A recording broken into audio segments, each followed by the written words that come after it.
When this series started, we opened with a TLS handshake, the exchange your browser completes before any encrypted connection begins.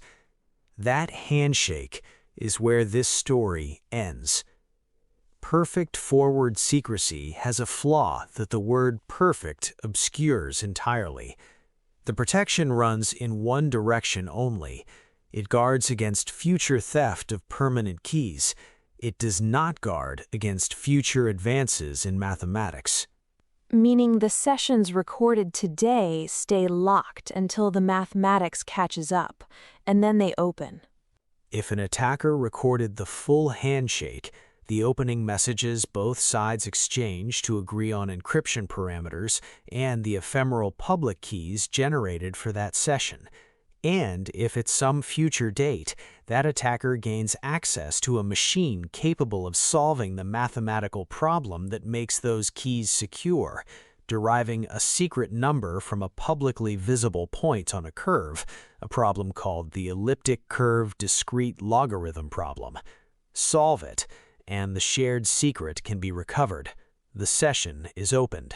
Not because the protocol was broken, because the mathematics underneath the protocol were always temporary. Every TLS 1.3 session ever recorded is a future quantum target. The computer that opens it doesn't exist yet. The math that enables it is 30 years old. And the people recording those handshakes aren't waiting for the computer. They're working on the assumption that it's coming. The intelligence community has a term for this: harvest now, decrypt later. The operational concept is straightforward. Capture encrypted traffic today, store it, and decrypt it when quantum computers mature. The actors involved are not hypothetical. Edward Snowden's 2013 disclosures confirmed the NSA maintains facilities for bulk collection of encrypted communications. China's Ministry of State Security, Russia's GRU and SVR, Iran's Islamic Revolutionary Guard Corps, North Korea's Bureau 121 all operate signals intelligence programs with the capacity and institutional incentive to stockpile encrypted data. And the economics make the decision trivial. Storing a terabyte of intercepted traffic on commodity cloud infrastructure costs single digits per month, less when a streaming subscription. $5 a month, that's the cost model. And the data it's protecting against is worth billions.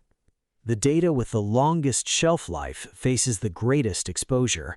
A healthcare record carries a confidentiality requirement that can exceed 50 years, the lifetime of the patient. Government classified material requires protection for 25 to 75 years, depending on classification level. Biometric templates, fingerprints, retinal scans, facial geometry are permanent. You cannot rotate a fingerprint the way you rotate a password. Intellectual property in pharmaceuticals or defense carries a 10 to 30-year window of competitive value. And then there is the blockchain. Researchers have begun analyzing harvest-now-decrypt-later risks specific to Bitcoin and other public ledgers. The structural conclusion is consistent across analyses. Post-quantum migration can protect future transactions, but every transaction already recorded on the public ledger remains permanently vulnerable. Anyone can obtain a full copy of the blockchain. It is, by design, a public record of every transfer ever made, secured by the same elliptic curve cryptography, specifically the curve called SEC P256K1 that Shor's algorithm is designed to break.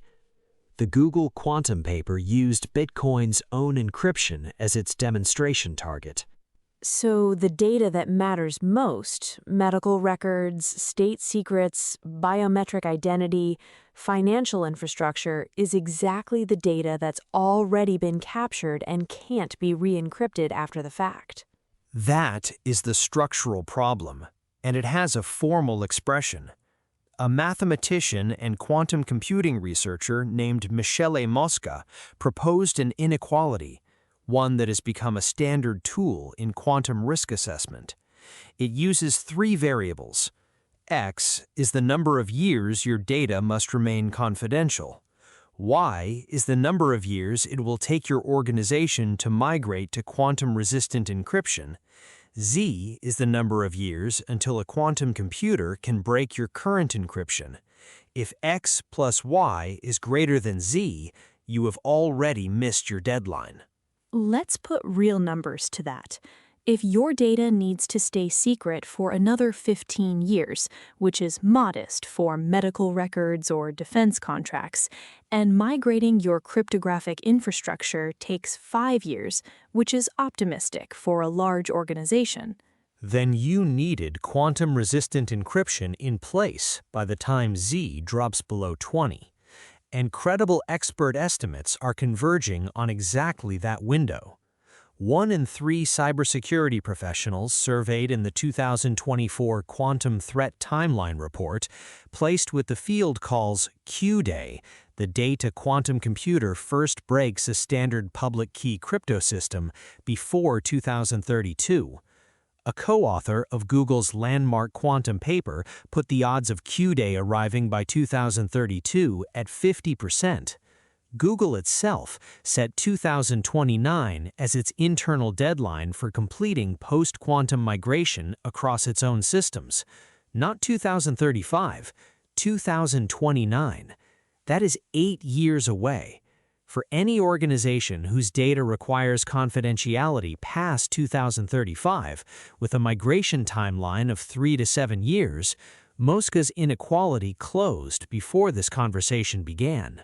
And here's what makes this different from most technology warnings. This isn't a prediction about something that might happen. The National Institute of Standards and Technology, NIST, the federal agency that sets the cryptographic standards every bank, hospital, and government system in America is required to follow, has already acted. NIST finalized 3 replacement standards on August 13, 2024. The leading standard is called Kyber, a new mathematical approach that quantum computers cannot break with any known algorithm. And NIST's guidance on timing was unambiguous. Dustin Moody, the mathematician leading the project, said, and this is a direct quote, "There is no need to wait for future standards. Go ahead and start using these 3. NIST's own transition timeline sets a hard removal date. All quantum vulnerable algorithms gone by 2035. Interim deprecation milestones run earlier for specific algorithm classes and use cases. The Cryptographic National Security Algorithm Suite, CNSA 2.0, requires national security systems to begin compliance by January 2027. The Quantum Computing Cybersecurity Preparedness Act requires the Office of Management and Budget to issue migration guidance to every federal agency. So the government is telling itself to move. The question is whether anyone outside government is listening. Cloudflare reported that by late October 2025, more than half of human-initiated web traffic through its infrastructure used post-quantum key agreement. That number is driven almost entirely by browser adoption. Chrome integrating MLKEM, the formal standardized name for the Kyber algorithm NIST finalized, into TLS by default, with other major browsers moving toward equivalent adoption. The infrastructure providers are moving, but enterprise adoption, the banks, the hospitals, the defense contractors, the companies holding the data that actually needs decades of protection, lags severely behind. Most large enterprises have not completed even the baseline step, a cryptographic inventory identifying which systems use quantum vulnerable algorithms and where. Without knowing what you have, you cannot migrate it. And without migrating it, the deadline continues to close. And while migration inches forward, the math pushing Z downward, the time until a quantum computer can actually break current encryption is accelerating in a direction most people haven't tracked. This is where the story takes a turn that I think will surprise even people who follow quantum computing closely. In 2021, Craig Gidney and Martin Ikera published the benchmark estimate for breaking RSA 2048 with a quantum computer. Their number, approximately 20 million physical qubits. 20 million! At the time, the largest quantum processors had fewer than 100 qubits. 20 million felt like a number from science fiction. And if the only path to that number was building bigger chips, it would still feel like science fiction. But the path didn't require only bigger chips, it required better math. In May 2025, Gidney published an updated method. The new estimate, approximately 900,000 physical qubits. That estimate came from math alone, no new chip required. Which means the ceiling isn't set by what engineers can physically build, it's set by what mathematicians can think of. And mathematicians don't need a fabrication facility or a billion-dollar budget. And the compression didn't stop. By early 2026, new research brought estimates below 100,000 physical qubits, with some theoretical proposals pushing into ranges that would have been unthinkable 5 years earlier. The machine went from impossible to merely very hard, on paper, in under 5 years. That compression doesn't just change the timeline, it changes who can plausibly build this machine. 20 million qubits was a nation-state project. The numbers being discussed now are within range of a well-funded research consortium. And every one of those lower estimates comes with caveats. The architectures they require haven't been fully built yet. The total difficulty doesn't vanish, it migrates, from sheer qubit count to engineering complexity. But the direction of movement is unambiguous. Every new result makes the machine smaller, faster, and closer. And that's purely from improvements in the algorithms and error correction theory. The hardware isn't standing still either. It is not. In 2025, Oxford University demonstrated stable quantum states in a trapped ion system, one that suspends individual charged atoms in electromagnetic fields as qubits, rather than using superconducting circuits, for over a minute.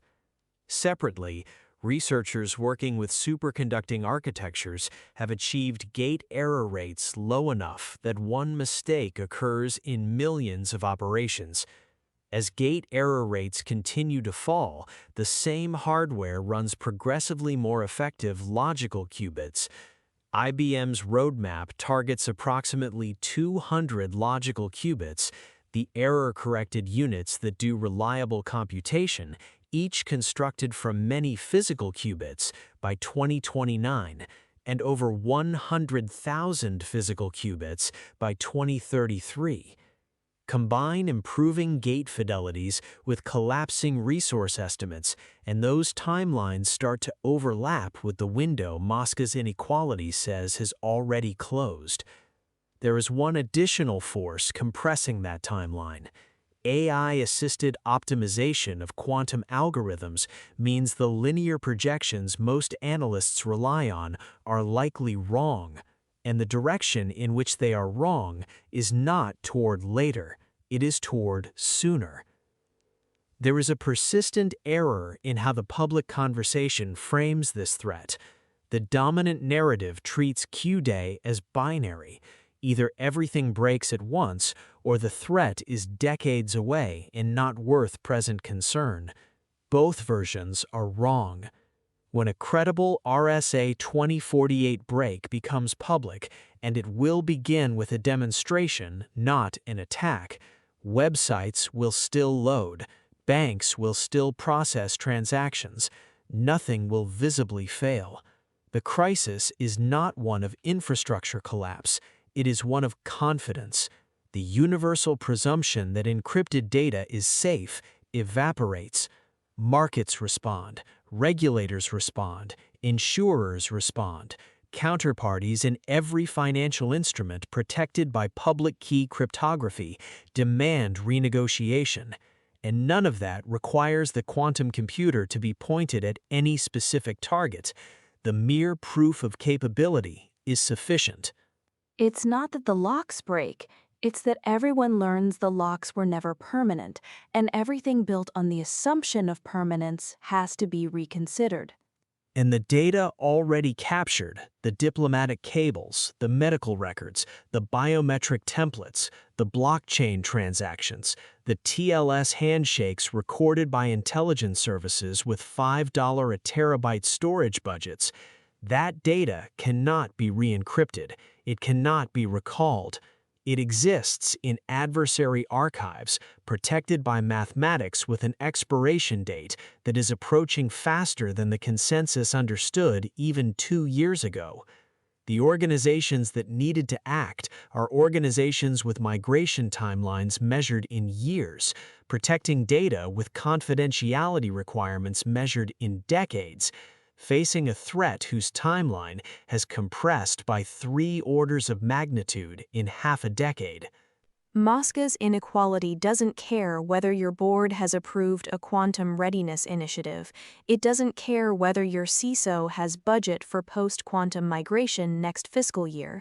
It's an arithmetic relationship between 3 numbers, and for a significant number of organizations, the arithmetic already went negative. The closest historical parallel is Y2K, a known technical threat with a hard deadline. The world mobilized. It spent hundreds of billions of dollars. The clocks rolled over, and nothing failed. Most people concluded the threat had been exaggerated. Some still believe the engineers invented the problem to justify the spending. But the engineers were right. It worked because people moved. The quantum threat is Y2K with the date removed. Same structural problem, same solution, migrate before the deadline. But without a countdown clock, the urgency is easy to defer. Nobody deferred Y2K. The deadline was on every calendar in the world. Q-day is a probability range. And for the data already stored in those archives, the handshakes, the medical records, the diplomatic cables, it never will be. That deadline passed without an announcement. The data already harvested cannot be re-encrypted. That window is closed. But every session from today forward is a choice. The replacement standards exist. Kyber works. Google is deploying it. The federal government has a deadline. The organizations that move before Z runs out will have made a quiet decision that most of their customers will never know about. Most won't know until it's already answered.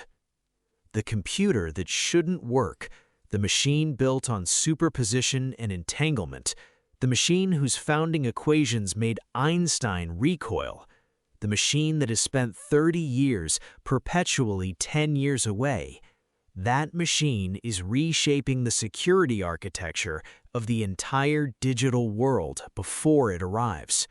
The question is no longer whether it will work. The question is whether, for the data that was already recorded, that was already harvested, that is already sitting in storage waiting for the mathematics to catch up, whether the point of no return has already passed. And Mosca's inequality, applied to any data that must remain confidential past 2035, supplies an answer that most organizations have not yet been willing to hear. Pulse Deep Dive presents Quantum, The Unbreakable Code is Breaking, produced by Singularity Pulse Network.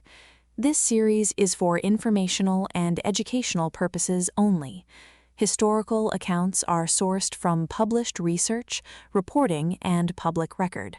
Some timelines are condensed for narrative clarity. Nothing in this series constitutes legal, financial, or technical advice. Views expressed are those of the hosts and do not represent the positions of any organization mentioned. Origins is a different kind of show. Every Sunday, We investigate the forces that shape the modern world, the geography, the science, the commerce, the decisions made centuries ago that are still playing out today. Find it wherever you listen to this podcast. I'm Caden. The Pulse Brief is every weekday, 10 minutes. AI, space, crypto, cybersecurity, what matters most today? Find it wherever you listen.